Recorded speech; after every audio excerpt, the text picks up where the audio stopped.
Hello, glad to see you on the channel. Subscribe, leave a like, and don't forget to write a comment. Enjoy watching. There's something about returning to your childhood home that peels your skin back a bit. Every smell feels louder than it should, like the roasted hams sweating on the platter or the over-perfumed candles that Diane insists on lighting even though she can't smell a thing anymore. My mother, ever the traditionalist, had lined the table with pastel napkins shaped like bunnies and fake grass under the deviled eggs. God help me. We were grown-ass adults, half of us divorced, two-thirds medicated, and yet we were sitting in front of chocolate rabbits like this was still 1998. I took my usual seat at the far end of the table, an unspoken rule, just out of reach of the real conversation. The main circle always formed around Jake, like flies to a steaming plate of bullshit.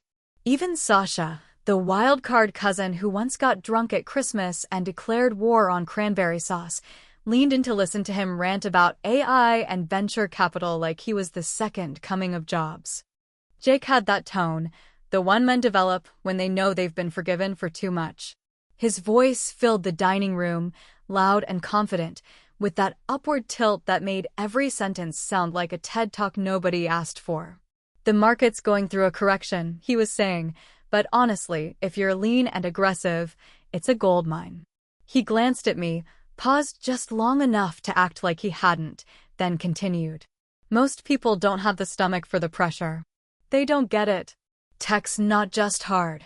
It's war. It wasn't the words, not really. It was the way he said them. As if the rest of us were playing with dolls while he stormed the beaches of Normandy with a pitch deck and a soy latte. Then came the line. Jake leaned back, arms stretched arrogantly across the chair like he owned the table, and said, "You're lucky, Em. You don't have to compete in tech." It hung in the air like a fart. Light laughter followed, polite but brittle. Diane tensed just enough to notice, and I caught her giving me that well-worn look. Don't react. Be graceful. You're the girl. I could have let it slide. God knows I had before. Years of being the quiet achiever while Jake set every room on fire and called it innovation. But something about that moment, the scent of melting butter, the shrill clink of someone cutting asparagus too hard, the fact that he still saw me as the girl who used to microwave frozen lasagna for the family while he built his first app, something snapped. I opened my mouth, ready to play the long game. Then Sasha, sweet chaotic Sasha, who'd had 2 glasses of wine and exactly 0 filters since birth, blurted out, "Wait, didn't she just buy a startup?" Silence. Not the kind that feels peaceful. The kind that feels like someone pulled the fire alarm in a museum and everyone's too confused to move. Jake's face didn't drop. It didn't twitch. It froze. The way a man's face does when he's trying to do mental math in front of witnesses. Diane looked at me sharply, her lips tightening into a line that screamed not at the table. Even the kids in the living room turned the volume down on whatever animated hell they were watching. I didn't say a word. I smiled. Not a warm smile, not a forgive and forget smile. This one was older. Sharper. The kind of smile that comes from knowing the game's already over and you're just letting the other player realize it in real time. Jake swallowed. "I don't know what you're talking about." Sasha looked between us, the confusion clear in her eyes. I saw the article. Something about Maple. Maple something? That was your company, right? She pointed at me, squinting. Didn't they buy some app or whatever? I dabbed the corner of my mouth with a napkin, took a slow sip of wine, and said nothing. Jake looked at me then, really looked. For the first time all evening, his facade cracked just enough for me to see what was underneath. Fear? No. Not yet. Confusion. Calculation. Like he was trying to remember how much I knew, and worse, how much I had. Diane jumped in, God bless her predictable timing. "Sasha, don't be rude. It's Easter." That old line. It's Easter. Like the resurrection of Christ was supposed to muzzle inconvenient truths and keep women from speaking out of turn. I almost laughed. Instead, I gently pushed my chair back, letting it screech just a little against the hardwood floor, and stood. I'll get more wine, I said. My voice calm, almost cheery. This bottle's empty. And with that, I left the table. Behind me, voices started to rise in nervous chatter, desperate to fill the hole Sasha had just blown in the center of dinner. Jake was still silent. Good. Let him marinate. Because the truth was, I hadn't just bought his startup. I had dissected it. Strip by strip, line by line of code, torn apart his whole world while he bragged to rooms full of men who wouldn't have hired me as a junior dev 5 years ago. And now? Now he sat there at the head of the table, Easter crown still perched on his head like a clueless king, not realizing the battlefield had already shifted beneath his feet. Some smiles are invitations. Mine was a fucking eulogy. The thing about brothers is that nobody warns you how early the betrayal begins, tiny things at first, stuff no one else notices or cares about, like who got the last word at dinner, who got away with slamming the door, who somehow always got the credit even when you both did the same damn project. But in our case, the betrayal didn't stay small. It scaled up with us, like bad code that nobody debugged until it was already in production. 10 years ago, before anyone cared who Emily was, before the name Maple Circuit was even a half-formed idea in the back of my brain. I was sitting in Jake's dingy living room with a laptop balanced on my knees and $1 million idea growing line by line in front of my eyes. It wasn't glamorous. Cheap coffee, second-hand furniture, and a cat that liked to sit on the router for warmth, but we had something real. I had built the backend myself, a framework for optimizing client onboarding flows with a self-learning logic path that was miles ahead of what anyone else was doing at the time. Jake, to his credit, could talk. He had a mouth made of smooth stones and polished lies, and he could get investors to lean in with that hungry look in their eyes, even if he barely understood what the product did. We were co-founders in name, but in practice, I was the engine and he was the hood ornament. I told myself it was a good match. I told myself it worked. And maybe for a little while it did. I remember the morning I got locked out like a wound that never closed properly. One click and I couldn't access the repo. Another and my email was deactivated. My heart stuttered, confused. I thought it was a glitch, maybe a mistake. I called Jake, already feeling stupid for panicking. He answered on the third ring, his voice low and bored, like he'd just come from the gym and wasn't interested in small talk. Hey, I said, I can't get into the system. Silence. Then, yeah, about that. That was it. No apology, no explanation. Just yeah, about that, as if it was a parking ticket or a rescheduled lunch. I signed papers last night, he said, like he was doing me a favor. It's cleaner this way. One founder makes more sense to investors. I could barely breathe. I asked him what the hell he meant. He said, you're not a CEO. You're technical. You don't want to do this part. I had written every line of the original product. Every single line. And now, just like that, I was out. No equity, no exit, no explanation. He said I'd get a thank you bonus, which turned out to be a check that wouldn't have covered a single semester of the computer science degree I never finished, because I'd been busy building our company. I stormed into my parents' house that night, shaking, half delirious, with tears I couldn't even explain. Diane was in the kitchen, making tea as if everything was normal, as if the sky hadn't just fallen onto my head. When I told her what happened, she didn't scream. She didn't rage. She didn't even look surprised. She just said, don't make a scene. He's your brother. Those words broke something in me. Not because they hurt, but because I realized I had never really mattered to her the way Jake did. I was the helper, the peacemaker, the one who cleaned up after the tornado passed. Jake was the tornado, and people always forgive the weather. So I left. Quietly. No fight, no headlines, just a dull, thudding silence and a slow, private spiral into grief. Not just over the company, but over the family I thought I had. For a year, I did nothing.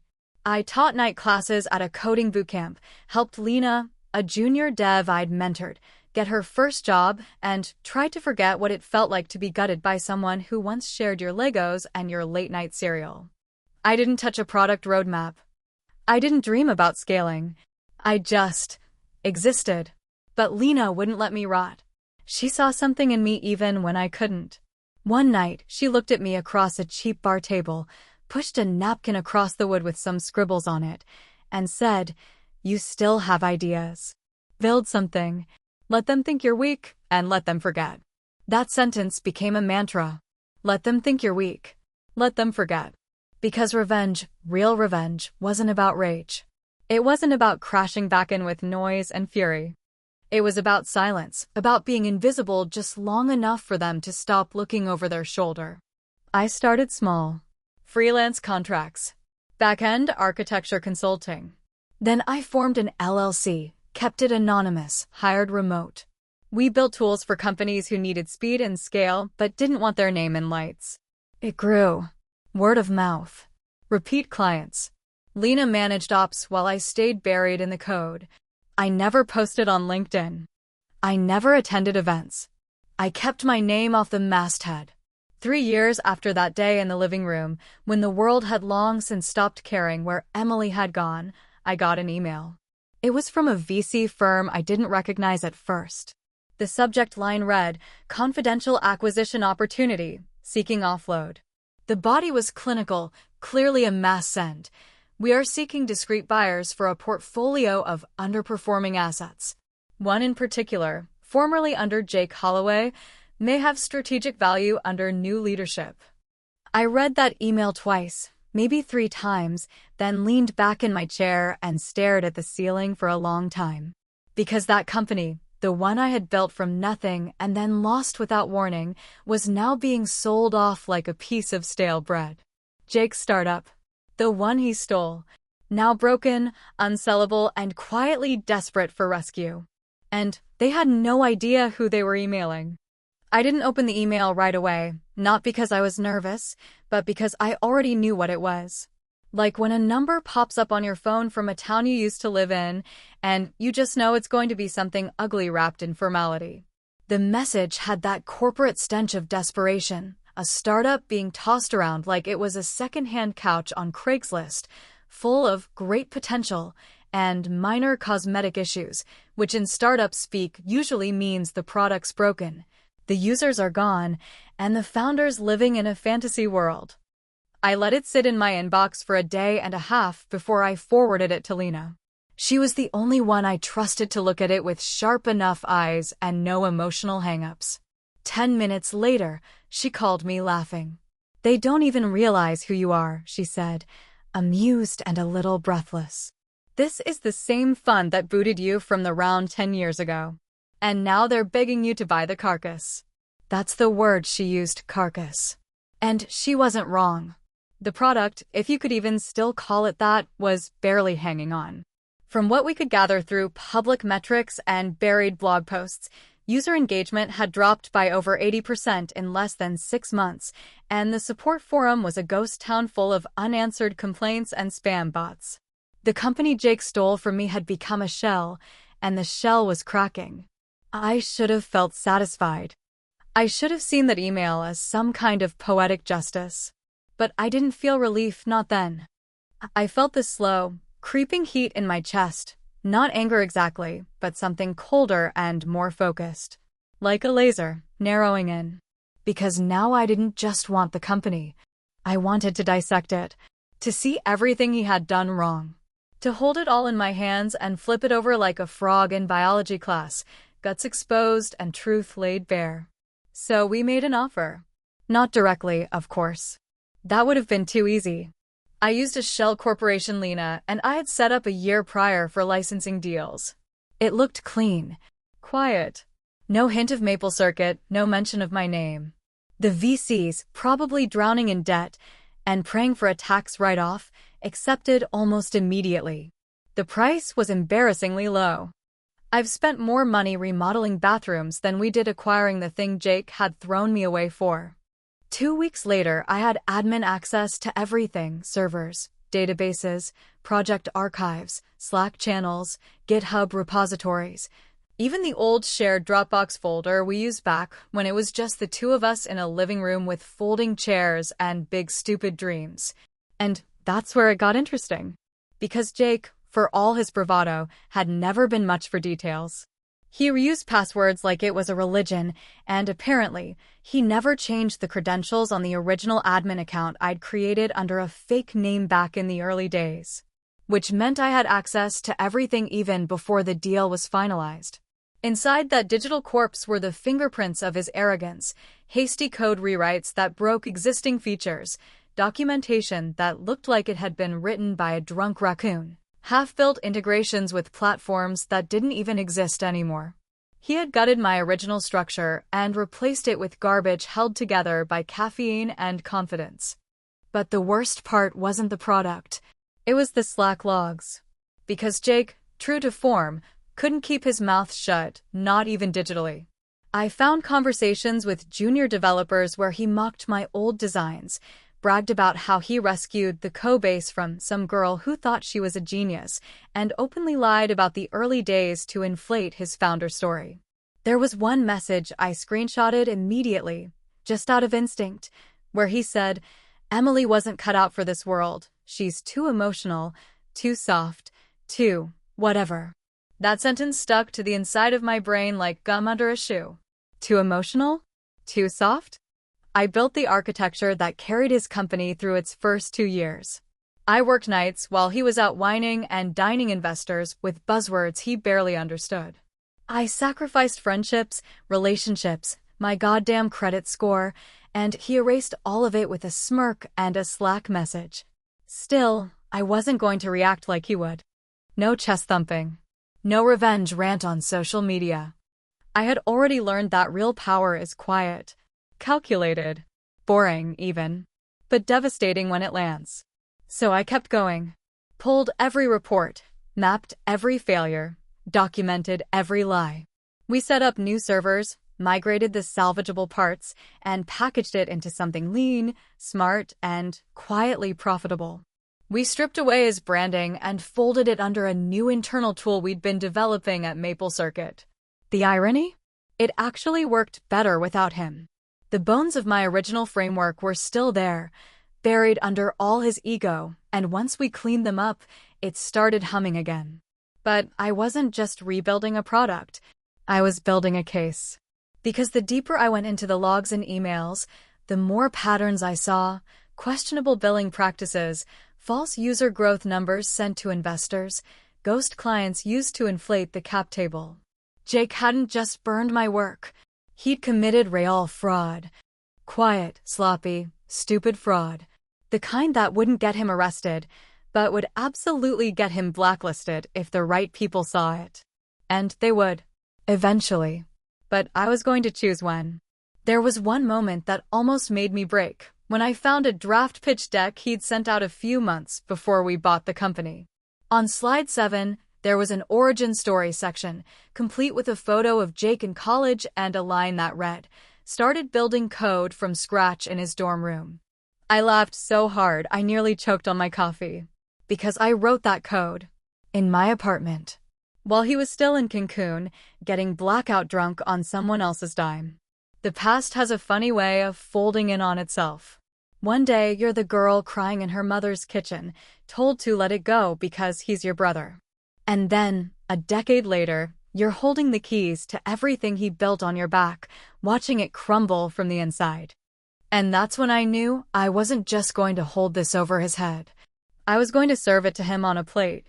With garnish. Soon. But not yet. Because I had one more move to make. There's a particular kind of tension that only lives in dining rooms, the kind born of too many shared memories, too many unspoken resentments, and the unbearable pressure to smile through it all. And Easter at my mother's house every damn year had become a masterclass in that tension. It wasn't that anyone said anything outright cruel. No, it was always done with a kind of passive-aggressive finesse that left you wondering if you were the one being sensitive. But this year, the tension was different. This year, the bomb had already gone off. Sasha had lit the fuse and lobbed it right into the middle of the glazed ham with her accidental truth bomb. Didn't she just buy a startup? That sentence echoed in my mind like church bells after a funeral. Every person at the table had frozen, and Jake's expression had gone blank in the most delicious way. The kind of expression men get when they've been caught cheating but haven't figured out what lie to use yet. I'd gone to the kitchen under the guise of getting more wine, though what I really needed was a moment to collect myself before I did something I might actually enjoy too much. My hands weren't shaking, but I could feel the electricity in them, like my body knew this was the moment I'd been preparing for. 10 years. 10 years of silence, of swallowing rage, of working my ass off in the shadows while Jake enjoyed the spotlight. And now he was sitting 10 feet from me, finally uncomfortable for the first time in his life. When I walked back into the room, the conversation had shifted awkwardly to something about Ukraine and gas prices, because that's what my family does, skips past the scandal and buries it under current events and potato salad. I poured myself another glass of wine, slow and deliberate, then returned to my seat with all the grace of a woman who knew she could burn this place to the ground with just one sentence. But I didn't speak yet. No, I waited. I watched. Sasha, bless her tipsy little heart, was still on the trail. No, I swear I saw something, she insisted, poking at her phone. Maple something. What's it called? I didn't look at Jake. I didn't need to. I could feel the heat radiating off of him. He hadn't touched his food since Sasha opened her mouth, and his fork was clenched so tight it looked like it might snap. It's maple syrup, I said calmly, gently dabbing at the corner of my mouth with my napkin. We did acquire a few underperforming assets recently. Diane, the eternal family diplomat, jumped in like she was diving on a grenade. That's enough of that, don't you think? Let's just enjoy our meal. But it was too late. The silence had changed. Before, it was confusion. Now, it was understanding. No one said anything, but I could feel the shift, like the moment in a poker game when everyone realizes who has the winning hand. Jake spoke up, his voice tight. You're trying to embarrass me. That's what this is. I turned to him slowly, deliberately. Jake, I don't have to try. And then, as casually as if I were passing the salt, I reached into my bag and pulled out a folded sheet of paper. I laid it next to his plate like a party favor. What's that? He asked, already knowing. Just a screenshot, I said, sipping my wine. Something from the old Slack archives. Thought you might want a little walk down memory lane. He didn't reach for it, but Sasha, of course, did. She leaned over and squinted. She didn't even fight it. Tech's not for everyone. She'll land on her feet, maybe marry a dentist or something, she read out loud, her voice rising with each line. Dude, seriously? Jake's ears turned red. His jaw clenched. Diane was frozen, halfway through cutting her lamb. That was taken out of context, he muttered, avoiding everyone's eyes. Sure, I said, and so was your entire personality. There were stifled laughs, some surprised, some horrified, but no one stepped in. No one told me to be quiet. No one told me I was overreacting. Not even Diane. Because, finally, everyone saw it. The truth, laid out in plain English and courier font. Jake tried to recover. You think this makes you look powerful? He spat. Buying up scraps and waving them around at dinner like a prize? I leaned in just slightly, enough for him to feel the weight of what I was about to say. No, Jake, I said. What makes me powerful is that you didn't even know it was me until Sasha opened her mouth. You handed me the keys to your entire kingdom without realizing I was the one at the gate. Sasha blinked, wide-eyed. Wait, so you knew? You planned this? I didn't answer. I just smiled again, that same small, slow, dangerous smile that had started back at the kids' table and now had made its way all the way to the throne. I stood, raised my glass, and said, to family and to acquisitions. May they both remind us who's actually in charge. And I left the table. Behind me, I heard Jake mutter something, maybe a protest, maybe a plea, but it didn't matter. No one was listening to him anymore. Because for the first time in his life, Jake Holloway wasn't the center of the story. I was. And I hadn't even opened the next envelope yet. Hashtag episode 5. The password was still Emily Sucks. He cornered me near the hallway bathroom like we were still teenagers playing house at Christmas, only this time the anger on his face wasn't about who broke the basement window or left the milk out. Jake's eyes were tight, his jaw clenched, his voice low, but shaking with that panicked mix of ego and fear men like him only feel when the mask starts to crack. "What the hell are you doing?" he hissed, eyes darting toward the dining room to make sure no one else could hear. "Why now? Why would you do this now?" I took my time answering. I looked him in the eye with that same calm I'd spent the last decade sharpening like a knife behind my back. "Because I waited 10 years, I said, my voice as steady as a surgeon's hand. "That's longer than you ever deserved." He blinked like I'd slapped him, which I hadn't. "Not yet. But I wanted to, God, I wanted to. Not physically. That would have been too easy. No, what I wanted was the slow kind of slap, the kind that ruins your reputation in meetings you're not even invited to anymore." "You don't know what you're talking about," he snapped, trying to recover, still believing, somehow, that he could wrest control of this narrative the way he used to in boardrooms and dinner tables. "You have no idea what I've had to deal with." I took a slow breath, leaned just slightly closer, and said the one thing I knew would shut him up. "You mean the investor fraud?" His mouth opened, then shut again, his body freezing like a statue that had just realized the sculptor was still watching. That was the moment he knew. Knew I wasn't bluffing, wasn't guessing, wasn't just some bitter sister airing dirty laundry. I knew. "Yeah," I said, voice low enough to slice. "I found the doctored projections in the exit docs. I found the ghost clients on the invoices. I found the emails you sent promising monthly recurring revenue you didn't have to investors you were bleeding dry. I found it all." He looked like he wanted to sit down. Maybe throw up. Maybe both. "But don't worry," I added. I scrubbed the worst parts before I passed it along. "There's nothing there that'll get you locked up. Just enough to spook the people still dumb enough to return your calls." He looked at me like I was a stranger, which in some ways, I guess I was. Because he'd never seen me like this. Not in control. Not composed. Not dangerous. "Why the SEC?" he asked, voice quieter now. "Why go that far?" "Because silence only works when there's no echo," I said. "And I'm your echo now. Every pitch you make, every email you send, every room you walk into, you'll wonder who knows. Who's read the file? Who printed the Slack messages? Who saw the version of you I've kept folded in a drawer for a decade?" He had nothing left to say, which was good. I didn't need anything from him. Not regret, not a weak apology, not even acknowledgement. That was the beautiful thing about revenge at this scale. It didn't need to be loud. It didn't need an audience. It just needed to work, and it did. 2 weeks after I turned over the material to the SEC's regional office, word got out not to the press, but to the places that mattered. Firms stopped returning his calls. A term sheet disappeared. A speaking gig got postponed. Then another. His name started to carry the wrong kind of weight. Not criminal. Not scandalous. Just radioactive.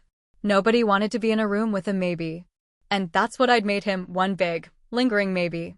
He wasn't going to jail. I didn't want that. Jail would have made him a victim. A martyr. No, I wanted something quieter. More permanent. I wanted isolation. When I walked out of the house, Diane didn't stop me. Neither did anyone else. Sasha gave me a slow nod, like she was finally putting all the pieces together. Jake stayed inside. I didn't need to look back to know that. He wouldn't be able to face me again, not after what I'd laid at his feet. The sun was starting to set, casting that soft, golden light across the front yard like it had on so many childhood Easters, back when things were simpler, back when we didn't know what ambition could do to blood. Lena was waiting in the car, engine running, sunglasses on. She raised her eyebrows as I slid into the passenger seat, then pulled away from the curb without a word. We drove in silence for a minute before she spoke. "You sure you don't want to tell them the whole thing?" I looked out the window as the trees blurred past, my voice low and certain. "Nah," I said. Let M think I got lucky. She nodded once, and that was it. No speeches. No movie-ending music. Just the road stretching out ahead of us, and the kind of peace that only comes when you've finally played the long game all the way to the last move. And the truth is, some things don't need to be shouted to be heard.